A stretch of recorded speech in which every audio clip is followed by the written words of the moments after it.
and they wanted to become more empathically understanding the enemy than meant to be walking in there and blowing to bits. Yeah. So essentially Marconi dropped this, we're told, and they flushed all this stuff down in the normal sewage system, and according to Alistair, he was contaminated with this stuff, and this particular intelligence is fascinated with very complex designs and figures and extremely complicated. It's thriving on learning. So what he has said, that it's in the London sewage system, it's in there, it's evolving and it's changing, and it is generating a new species of human and new life forms, which will then become much more prevalent in about the next 10 to 20 years. Now the point about that is, this ties in with another transhumanization agenda from the 2045 group, where by the year 2045 they want to fully transhumanize humanity and have our consciousness in cyborg machines, which means that we will essentially be like Cylons from the TV series Battlestar Galactica, but we'll be in it means that you will have the capacity to live forever, or as long as somebody's keeps the on button switched on, that you'll be able to evolve and stay without the need for the normal human life cycle of the life birth cycle. In other words, they're trying to interrupt the normal human life birth cycle. Why?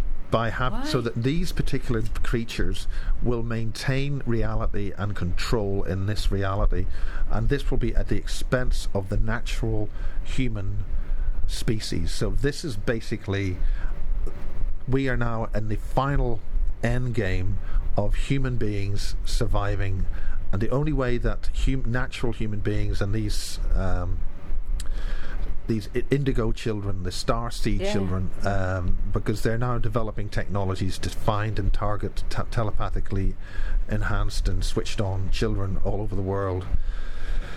Well, so the indigo kids have been coming through since the 60s. Yes, they have been, but the more advanced versions, the front running indigo children were actually the first sacrificial lot, because they were going in there and being experimented on and all sorts of things. So those versions of star seeds are the people that they're going to be experimented on, and there's been an active program to find starseed grade children and take them away from military uses or for experimentation in these underground Frankensteinian bases that we have in this country. And these are the sort of people that you've interviewed? Yeah, in the Basis series, which is coming up to 20 years now. That is, as I said before, it's a fantastic body of work for anybody should be proud of. It's amazing, really well done. I would be so proud if that was mine. Anybody check out Bases on YouTube, it'll just blow you away. Right now, tell me about John Irwin, please. Unwin? It's right. John Irwin is one of probably a group of secret British elite military forces going back to the 1950s. Okay. Now, it means that the John Irwin's parentage is, there's a question mark over that, because it means, without going into too much detail, that his story goes back to the 1930s. So it means that there was an elite British military force already fighting the Illuminati to try and stop what's happening right now in terms of transhumanization and the use of basically the creation of a whole series of subspecies and the violation of every natural law in the book, which is going on as we speak. Now, the thing was that he was involved, without going into too much detail, this is a guy from up north in Newcastle, and he was the final member of what was a team of only 16 special troops. So the 16. Yeah. And the point about his book, The 16, his book is titled One Step Beyond the 16, is that he has been taken through the human life-death cycle hundreds of times in special training which he was went through in 1957, I think. Yeah, 58 or 57. Anyway, the point about it is, it's all in his book. He went through this very special training. He was exposed to multi-dimensional realities and a whole whack of other things, right? And he had to do this going through the life-death cycle repeatedly. He was taken through this cycle many times and trained and exposed to special knowledge. And this is long before David Icke, long before any of this conspiracy stuff. But this elite British force effectively took out what one would describe in today's terms sort of one of the first Bilderberger meetups. And who did he get? His team went in a place called Jarabah, which is in the Middle East, although you can't find that town anymore, and they completely wiped out everybody in that base on the inside Syria at that time. Now, what they recovered was special crystal technology from roughly 200 years ahead of our current technology, but this technology operated stargates across the planet. For want of better terms, I'm using very... Yeah, you were. Yeah. So the elite wanted access to interdimensional gateways and portals across the planet, which allowed them to go between stars, to go between realities on the Earth, because this is a hyperdimensional war that we're dealing with. We are dealing with a war to destroy creative, self-aware individuals on several realities on the planet Earth. What do they have to gain? Why can't they leave us alone? And they've got their own planet anyway. Well, they want this planet. They want everything. They want total control. But by accessing human consciousness is like a number crunching machine. It alters reality. If you gain control of human consciousness, then you gain control of how we affect and create reality. And by gaining control of our consciousness, you can then remanufacture reality to what you require it. And one of the things about several of the witnesses in the MASH project, the former MASH project, is that they are the ETs have A, told us that we're in big trouble, and B, they have shown a future of humanity and all life on this planet totally destroyed. Now we've got there's been a professor, or a Dr. Young Chi, I think. He's from Oxford University, and he has been analysing this. He's been looking at climate change and its effect from an extraterrestrial ET perspective. Yeah. And he is very interested in the way that the planet is being killed. I mean, we're now dealing with a situation where 75% of the British Isles is going to be fracked with this oil thing, which is a topic of... And the thing about that is this will affect groundwater. It will also mean vast amounts of methane leakage. I didn't know about fracking until about 12 months ago, and I heard about Facebook. Yeah. And I'm sat here going, what's this fracking all about? And it was one of our listeners in America that told me all about fracking. Well, the thing about Mike Sexton. The thing about America is it's got a population of 200. What's the population of America? 200 million or something. 250, whatever it is. And they're setting fire to the taps. But yeah. Well, the thing about you need to set fire to the tap, because otherwise you're going to have methane gassing into your room, and you're going to have methane poisoning. This is how crazy is that? You turn a tap on and think you're going to get water. In terms of in terms of the fracking, it means in this country we've got a very, very high population density in these islands, and this is the first time they've been fracking an environment which is so densely populated, which means it must affect the groundwater, and it must then gas up methane. And we're all talking about carbon taxes, about we can't have and we're going to be one of the biggest carbon so-called carbon gases is greenhouse gases is methane.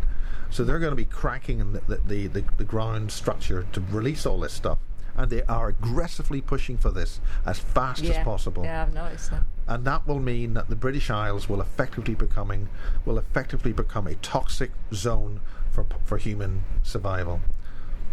That's their plan. What else is going to come off this fracking? Well, the point about it is that the black goo which I said earlier, is here to clean up the mess. The black goo is in the oil. The oil is intelligent. Yeah. Now, what the Russians have found is that they don't drain their oil wells bone dry. And what the Russians have discovered is that they would see an oil well refill if they leave it still not completely dry. But what they've discovered is that the oil that fills up the wells in Siberia is the same chemical grade of oil from South America. Now, people have got to understand that every oil well produces a different chemical grade of oil based on the local geology of the rock. So you know that a particular type of oil will come from this particular oil well or region of the earth. But for the oil that's present in South America to come the whole way up to the northern hemisphere to Siberia is a really important thing, and the oil people are beginning to get really Is it not just scared going through the earth? Do you know what I mean? Well, it means that the earth has got some kind of cardiovascular system, I've always thought that anyway. which means that the oil is able to transmit itself through the earth in some way or other. Yeah. Now, the other point about this is it means that this so-called thing about peak oil is bogus. What they're basically doing is deliberately restricting the limit of oil so they can basically charge us. And, Yeah. Well, we all know about petrol companies. Yes. Yeah. And how evil they are. You nasty, horrible people. And we don't need any of that because we've got over-unity gain technologies, Tesla technologies, which means we don't need to use fuel at all. But the free energy, you know. Yeah. Well, the thing about this is that the sting of the tail for the Illuminati is that the black goo has been in the petrol since day one, and so the black goo has been infiltrating through all the petrol engines and diesel engines and fossil fuel engine systems, and those particles of the black goo are now everywhere. Yeah. So by now we've all got a bit inside us, haven't we? Yes. So the point about this is, if you look at the film, there's basically a number of films. There's the X-Files, which dealt with black goo. Yeah. You've got Prometheus, which dealt with the black goo. Yeah. And you've got the film The Day After, I think The Day After Tomorrow, the remake where they have Gort, the alien that stands outside the flying saucer that lands at the White House lawn. I think that's the right title. Yeah. Well, that disintegrates and becomes tiny little black intelligent devices which go through the whole planet and start rewriting all life on the planet. But that's basically what people think that black goo is here to do. It will simply reset all life on the planet. The Earth will protect itself. The Earth is under attack from on a multi-dimensional level, from different realities. Many of these so-called secret societies and the military-industrial complex, you know, they don't help, do they? Well, the military-industrial complex, as warned by President Eisenhower, is here to basically wipe us out, reduce the population. Whatever survives will be a very malleable, controllable species. That's why so many people are getting these implants. But now... wasn't it Eisenhower that made the deal with the Greys? Well, there's all this talk about deals being made with various races, but we've got to understand that as humans, we are the extraterrestrials. We have got a series of different we've got a lot species. Of junk DNA that, you know. The junk DNA resonates and sings, and that's what lets you go hyperdimensional. Yeah. And the point about this is we are the species which is the alien species on Earth. And one of the people who knows this is, I spoke to another guy who has been communicating with the Sasquatch in the States. Ew. The Sasquatch are alive and well. I heard that they come here for a holiday. Duh. Well, the Sasquatch are ancient proto-humans. Right. And they speak, and they're very intelligent, and they live for about 800 or 900 years, which is our original lifespan. Yeah. In the Bible, I mean, Job and all that. He was like